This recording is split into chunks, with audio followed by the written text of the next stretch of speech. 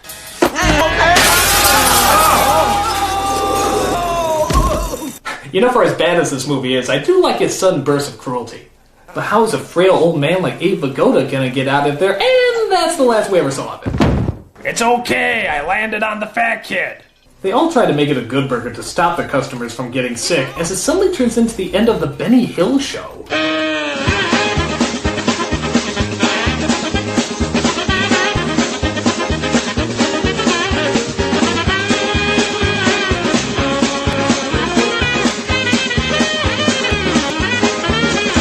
Yeah, that's nice. Crash into cars, break some teeth, endanger people's lives, but at least the good burger will stay open. But Ed and Dexter make it in time as Ed stops an old lady from eating one of the burgers. This needs to be censored. So Ed and Dexter explain about the sauce and stop all the orders, just before they hatch a plan to break into Mondo Burger and expose them for the liars they are. But first, this joke. I need a hot jacuzzi. You know what?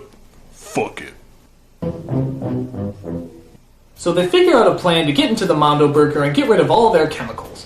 Gee, I sure have a hungering for some rolled gold pretzels right now. How do you expect me to get up there? Oh, it's easy. You just jump on the burger, jump on the fry, and then you hop on the cup, and then shimmy up the straw. What is this, American Gladiators? What is that? A joke?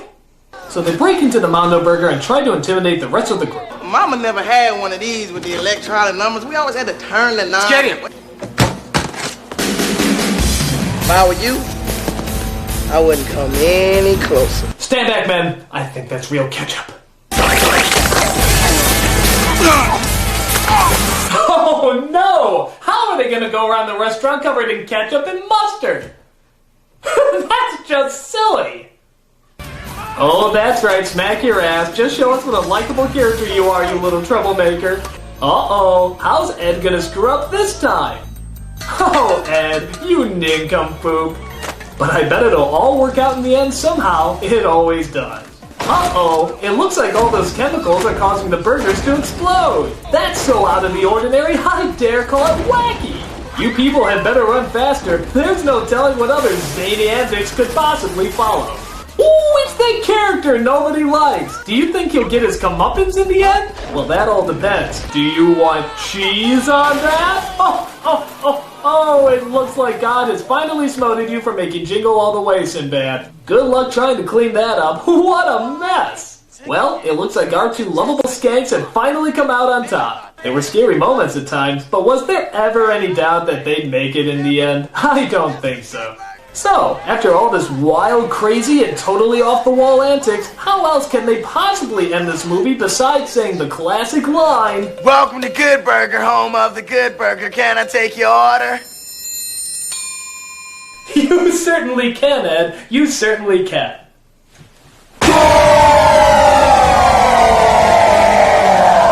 This is crap! It's god-awful! Good Burger? Good God, what a load of shit! It's like if shit could shit, and that shit could shit, and that shit could shit, and that shit could raise money to put together a team of filmmakers to produce a steaming, flaming pile of shit! My advice is leave this order of monkey puke forever, and never look back as long as you live, or even after you die, because that way at least God knows you're trying to do better. Hello, I'm the Nostalgia Critic guy, remember it so you don't have to. There's a lot of cinematic and television universes out there, aren't there? Hell, if you're gonna start a new show nowadays, it's almost expected you have a spin-off ready to go just in case it becomes a hit. The ones that started it were arguably the Universal Monsters, and the most popular today is arguably the Marvel Cinematic Universe. But somewhere in between there's a universe everybody overlooks, the Hanna-Barbera universe. Yeah, from Yogi Bear meeting Huckleberry Hound to Captain Caveman meeting the Flintstone Kids, even having so many characters they formed their own weekly Laugh Olympics. This was for little kids what Monsters and Marvel were for big kids. And you know what? They didn't get enough attention. It's hard enough having one show get off the ground, but when you literally have so many you can have your own Olympics, that's pretty damn impressive. I bring this up because one of the biggest Hanna-Barbera crossovers that kids wanted to see and had to wait years to finally get came to us in 1987 with the Jetsons meet the Flintstones. Shit's going down!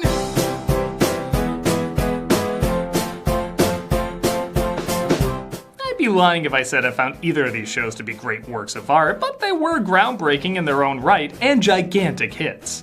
And yeah, as a little kid, I loved both of them. They were bright, colorful, easy to follow, and to their credit, very imaginative.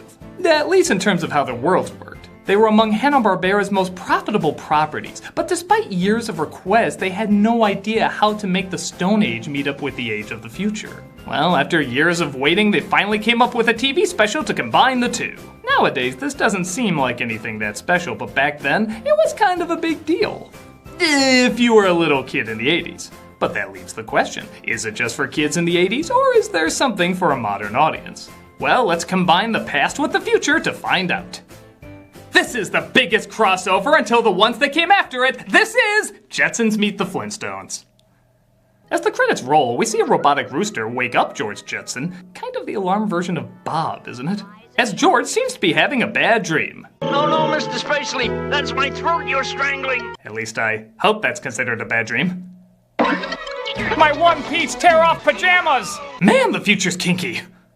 Cut to earlier in the day, plus 66 million years, as we see Fred Flintstone is getting up as well. Hey, stop! Cut it out! Do you know, you hear me? I hate whenever I see that now I have to block out Weird Al Yankovic doing his weird tongue trick. George gets ready for work while his boss gives him a call. George, it's Mr. Spacely. What shall I tell him? Drinking in the morning again, George? Thank God the kids are dead. Dark Jetsons will return after these messages. The food machine seems to be broken, giving everybody the wrong meal. You ordered ice cream for breakfast? I ordered capsulated whole grain cereal with dehydrated fruit chips. Ah, an LA millennial breakfast. I gotta meet Mr. Orbit. He's helping me with my science project, a time machine. Now there's a real waste of time. Yeah, now continue on your sidewalk that moves your perfectly able feet. Also, time machine is just a school assignment? Isn't that like bringing the dead back to life for your religious studies class? Wilma, the elephant is out of hot water! No, he's not. You just don't want to know where it comes out of. First thing tomorrow, I'll have the plumber bring a new elephant. Trust me, you don't want to see where they put the old ones. They check the weather report to see if their possible future vacation spot, Honolulu Rock, is looking pleasant. The temperature in downtown Bedrock is 47 degrees. Honolulu Rock? Gorgeous as usual. Okay, is there a supercut of all the appliance scenes? Because it really is the only good part of the show. Oh boy, sweet and sour brattle ribs and lizard gizzards. My favorite breakfast. Anyone who has to say lines like that for a living is making too many good life choices. Fred calls Barney, suspecting that Wilma is cooking him his favorite breakfast so that he'll agree to take her to Honolulu Rock. Stone Age problems sound nice. I'll bet Fred was wondering where they serve sweet and sour ribs every day of the week. No, he wasn't. He was wondering if his gums have Addison's disease. Seriously, you should get that looked at. Oh, now I know I saw this in an episode of I Love Lucy Source. See, I can make those kind of jokes too. Haven't you noticed anything? Yeah, those grass skirts. You back up to the stove, you could start a fire. Change into something else. You look like cave women. How does this work? Back in the future, George walks into work late. Nice of you to drop in, George. Now kiss me. Tune out, Rudy. Yes, sir, Mr. Spacely. I'll be here when you need me, George. Well, that wasn't creepy at all. That isn't a computer, it's a nursemaid. And that didn't make it any creepier. Spacely says he suspects a leak from George as a lot of his projects are being stolen by his competitor. From the lunar probe to the Humphrey Bumgarner look-alike sprockets for the nostalgia buffs. Dorks. Too bad, sweetheart. Everything that computer does scares me. Please stop. Spacely tells George to spy on his competitor or he's fired. Wait, why would you send the suspected leak to spy for you? That's like sending this guy to tattle on Hitler. Back in the past, Fred and Barney talk about combining their money to win a poker game so they can take their wives on even better vacations than what they had planned. But Fred, the last 6 times you felt lucky, you lost. Have you ever seen me lose 7 times in a row? I don't know. How many Flintstone spin-offs have you tried? But his boss says he has to work the night shift, while in the future, Spacely's competitor, Cogswell, is basking in his marketing success. 8.5 billion Humphrey Bumgarner cogs. If you were a woman, I mean a real woman, I could kiss you. This aged fantastic. George sneaks in as Cogswell's dog, the future, and finds out that his computer Rudy is the leak. Rudy? My best friend Rudy is the leak? He confronts the computer about going behind his back. Sorry, but I gotta report you. George, if you just give me a little time. What will I tell my children, Game Boy and BMO? The computer keeps George in the room and sends Spacely home. Thought I was joking about that Skynet shit, huh? Well, back in the past, Fred and Barnes skipped the night shift to go play poker, but notice their boss is there too. And yeah, that is friggin' hilarious. They disguise themselves, though, to get in. How come I had to beat a woman? Well, I'm doing the poker playing, aren't I? Again, aged great. Now all you gotta do is stand around looking sexy to distract the other players. While I'm imagining Jennifer Tilly anteing up Fred's head, I have to admit, hearing him say the word sexy might be the most disturbing thing I've ever heard. I don't want to associate anything about the Flintstones being sexy. Wilma Flintstone is the most desirable woman who ever lived. With some exceptions.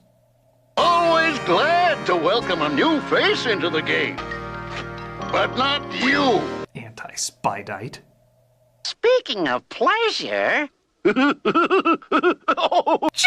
this image is looking PC compared to this children's cartoon. I've got all kings, 4 aces. Fred loses all of his money and on top of that, reveals who they are. Hold on, you phony. Barney Rubble is your girlfriend? You hear that? It's the empty silence of nobody surprised. He fires the two of them as back in the future, George was released by the computer, missed that scene, as it looks like Elroy finished his time machine and even brought back someone from the past. I don't know where I am. Please, help me, Master. Okay, there's like 3 setups for pornos in this movie. I'm arousingly confused. Back in the past, Fred and Barney surprised their wives with a much cheaper vacation than planned as they decide to camp outside. The best things in life are free. And the worst husbands in life are cheap. What do you know? A solid joke. Elroy uses his time machine trying to send his family to the future, but accidentally sends them to the past, where the Flintstones are camping. Hold still, Dino. Yeah! Well, we have our commercial shot.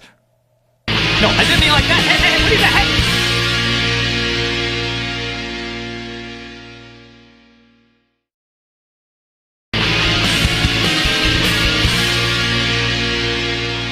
So the Jetsons finally meet the Flintstones 1/3 through the movie. With all the repeated backgrounds, who knew Hanna-Barbera could pace themselves? Only the Jetsons think the Flintstones are from the future, and the Flintstones think the Jetsons are from the past. That'd actually be cute if it wasn't hopelessly idiotic. They send their dogs out for, let's face it, commercial shot number 2. Friday night at 7 on that syndicated channel you never bothered to learn the name of. They finally all meet each other and figure out what proper time period they're in and from. Elroy says it'll take a bit to fix the time machine, so the Flintstones try to convince them to stay. You'll come home with us. But won't that interfere with your vacation? Or the timeline of humanity. No, you're right, vacation's more important. They take them to their work picnic where Fred hopes that showing off the future gadgets will get them their old jobs back. This outfit, it's a little drafty. I can hear my friends laughing all the way from the future. Well, maybe you can get us back to our proper time period, hi? Why, yes, mid-80s cartoon, you would feel naked without a pointless music video. She'll do the bedrock rock. Each dude will sigh. She'll do the bedrock rock. Call our lawyer. We got more lawsuits against him than Uber. Mine, all mine, all mine. Fred introduces George's inventions to his boss, who decides to use them to his advantage. And for our jobs back at double our salaries, our cousin will make you a winner. Hey, remember Pebbles and Bam Bam? Oh! I don't know, I had a blackout there. They use George's device to win some of the challenges, but lose the last one, causing them to still not get their jobs back. Well, that was pointless. Meanwhile, in the future, Spacely breaks into George's home to find out where he went. He's ruined my business and now he's not man enough to face me. My PR says it's because of my Hitler stash, but I'm sure that's Jetsons' fault too! Meanwhile, in the past, they try to fix the time machine with a pair of pliers. It's not easy working with nuts all your life. The Flintstones accidentally get sent to the future where they meet Rosie, the robotic maid. I never heard a tin can talk before.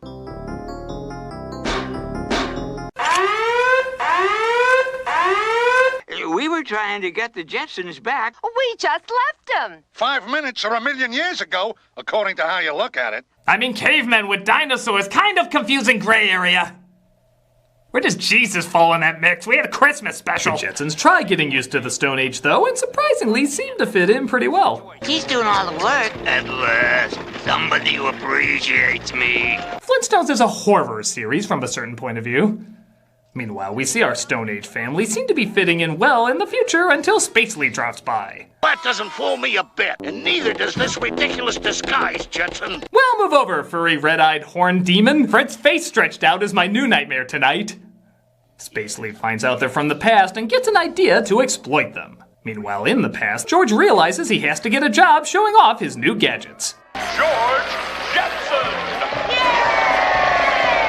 George's beaver shot is something I don't need to see in this crossover. Weirdly.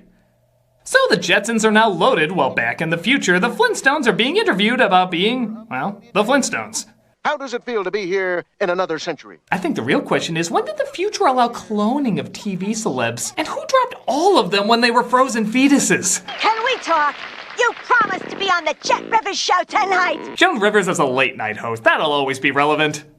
Back at Bedrock, George's boss gives him a higher position so he can be in charge of the dinosaur strike. Nothing you can't handle, old buddy, old partner! The tragedy is the dinosaurs never did solve that dispute, and now they're remembered only as a novelty toy at Denny's. It seems both the Flintstones and the Jetsons are sick of the time period they're stuck in, and the time machine is no closer to getting fixed. Hopeless, hopeless. Does not compute. Well, that's terrifying. Rosie goes to Rudy the computer and asks him to figure out the equation to fix the time machine. You also have another power.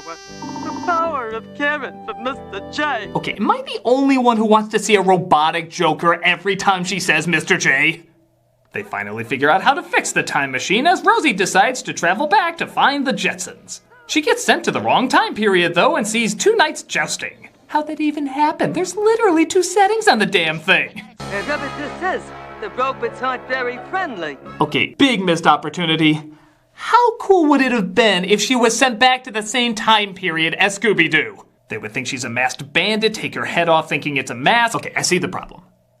What made you drive all the way here, George? I don't know, Jane. A jump cut. How'd he do that? Rosie gets the time machine right, though, and finds the Jetsons. They get back home and show Spacely the Flintstone car, which gives him an idea. Nostalgia buffs will go crazy for one of Spacely's Stone Age specials. It'll be like that age in the 2010s when anything new was destroyed and anything old was destroyed. But they see Cogswell's spy dog is there taking pictures to report back. Thus, everybody tries to stop him. I really feel like this should be over. Georgie. They splatter his dog brains by opening his head. There's disturbingly way too much of that in Jetsons Meet the Flintstones. And the new / old car is revealed, becoming a big hit. George even hands over his partnership to Fred, getting him his old job back. However, it looks like Elroy can't fix the time machine. Christ, it's one lever! You mean we're stuck here forever? If we live that long. Yeah, better cut to that commercial. In the last 2 minutes left, so much can happen. Spacely gives the Flintstones one of the cars, and as soon as they sit in it, they start going back in time. Explain. They must have absorbed some of the time machine quadro potion. Explain! That old car just wants to go home as much as they do. Both of those are awful. Explain it correctly. It looks like the writers had a deadline, and this is for 5-year-olds, so who cares? Finally, something that makes sense. The Flintstones travel back, Judy gives a wave of complete indifference, and everything is back to its bizarre normality. And I think that's the best way to sum up this special. Comfortable in its bizarre normality. It's hard to say this is really good, but I can't act like it doesn't give what it promises. The two shows have equal screen time, we see them together, we see them apart, and we see them in their different worlds. There's not a whole lot of conflict or character, but that was never really the focus of these shows anyway. It was an excuse to see their weird worlds with people acting like it's a normal world. For adults, there's not a whole lot, but for kids, it's perfectly serviceable. There's nothing massive, epic, or even really that clever about it, but it's cute, and I think that's what most people are expecting. If you're a fan of either of these shows, this'll give you the perfectly passable crossover you've kinda been waiting for. Hello, I'm the Nostalgia Critic. I remember it so you don't have to. You know, I love the Looney Tunes. Who doesn't? They're funny, they're clever, they're unique, they're absolutely wonderful. And you wanna know what else? I love basketball. Again, who doesn't? It's fun, it's intense, it gives you a rush of energy. It's also absolutely wonderful. However, you want to be sure to keep these two elements as far away from each other as humanly possible. Because if you don't, you get fucking Space Jam! The worst piece of commercialized half-baked horseshit that ever hit the... Okay, alright, I apologize. I just really hate it when Hollywood takes not one, but two of the things that I hold so dear to me and poisons it with undiluted urine-filled backwash that I hate so much. So, with that said, let's take a look at how these two wonderful pastimes got transformed into the cinematic gang rape that lies before us. First of all, you might be wondering, how the hell did this idea even come about? Well, in the early 90s, Nike had a brilliant marketing plan for selling their hottest new item, Air Jordans.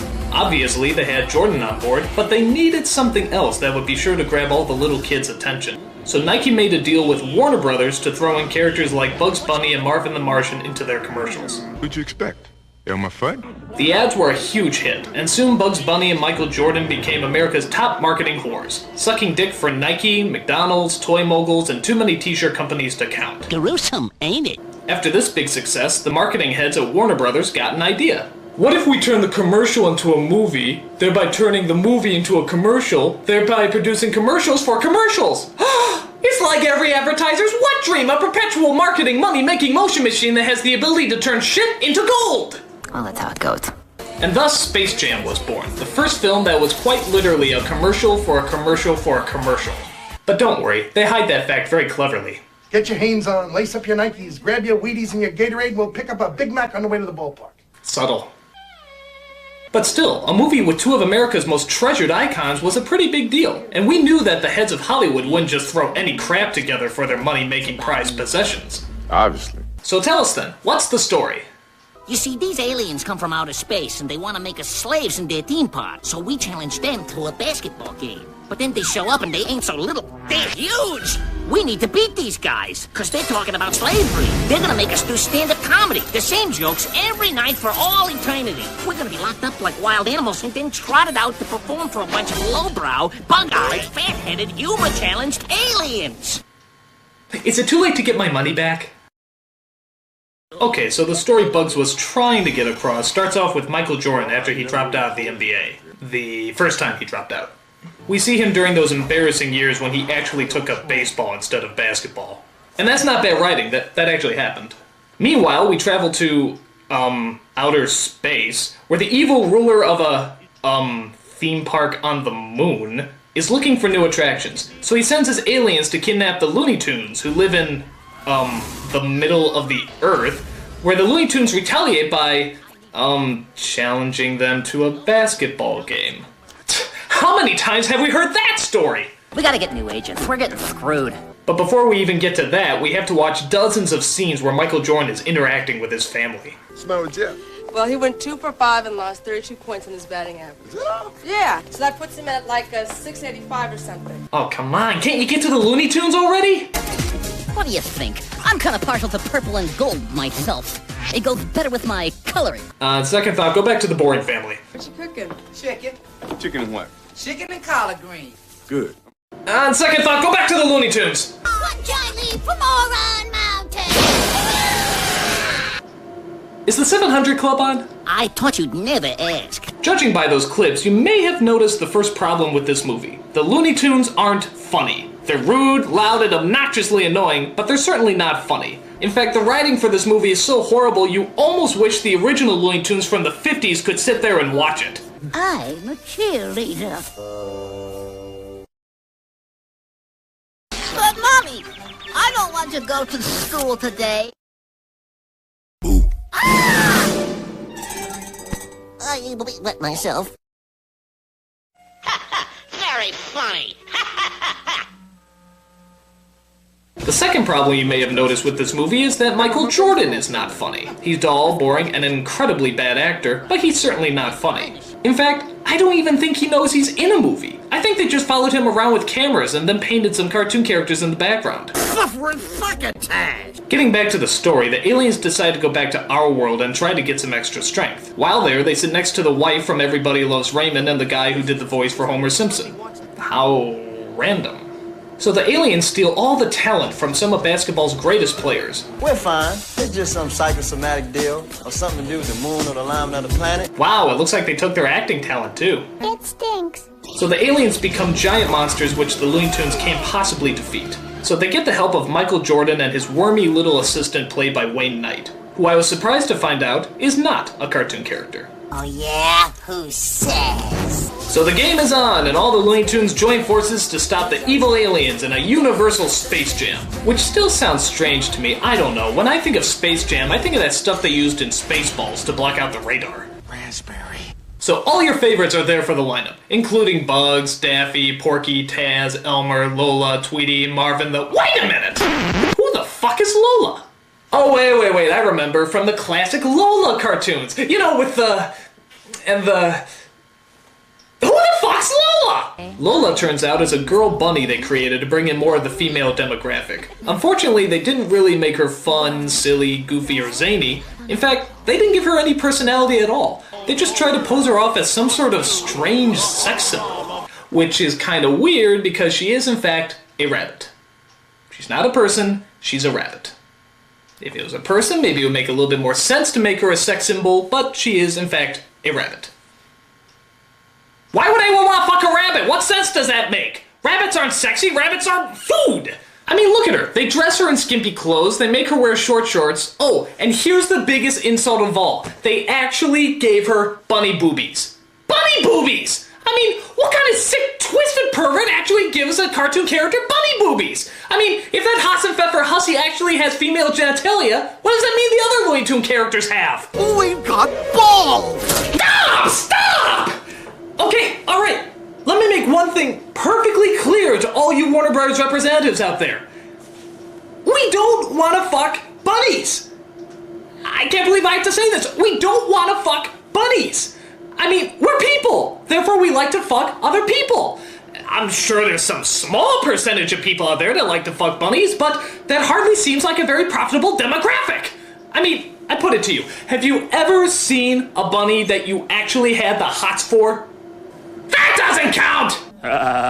Okay, so aside from promoting bestiality to kids, the film also has the worst camera shots in the entire world. That is to say, they're all extreme close-ups. Seriously, I feel like all the characters in this movie are about to French me. These shots are so close, I keep thinking the camera's gonna hit them in the face, like in the opening of Aladdin. Too close, a little too close. So all the Looney Tune characters, Bugs, Daffy, Taz, Ho, and so forth, pretty much get their animated asses handed to them. And trust me when I say no one is spared. Dude, did they just beat the shit out of Granny?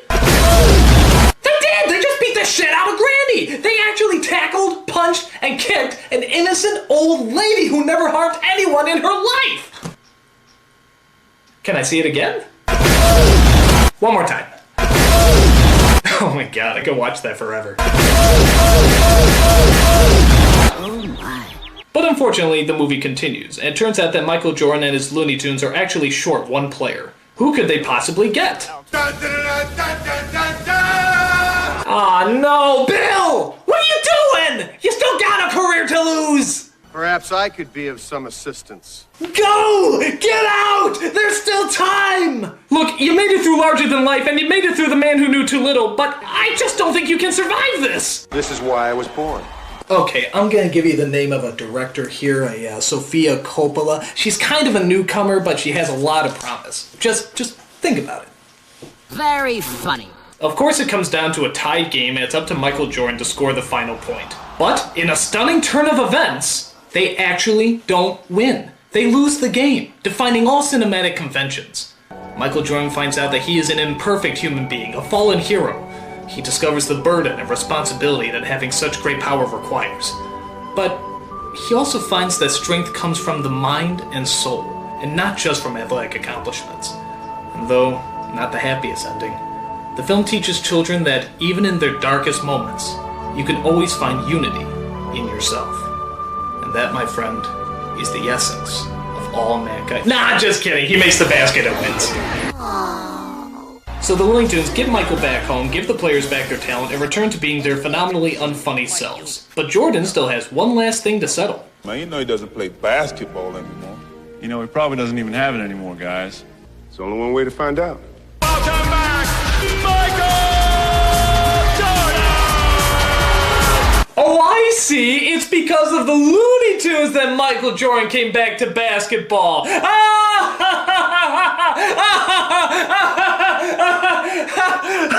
God, this movie sucks! I mean, what were they thinking? In what insane asylum could this movie possibly be considered good? And you wanna know what the amazing thing is? This movie actually had 4 writers! 4 writers! And not one of them knew that they were writing intergalactic pig shit! I mean, can you imagine what the writing session with these 4 morons was like? I see aliens. I also see Michael Jordan being sucked down a golf hole to win a basketball game against Bugs Bunny. Actually, that explains a lot. That's it. We're out of here.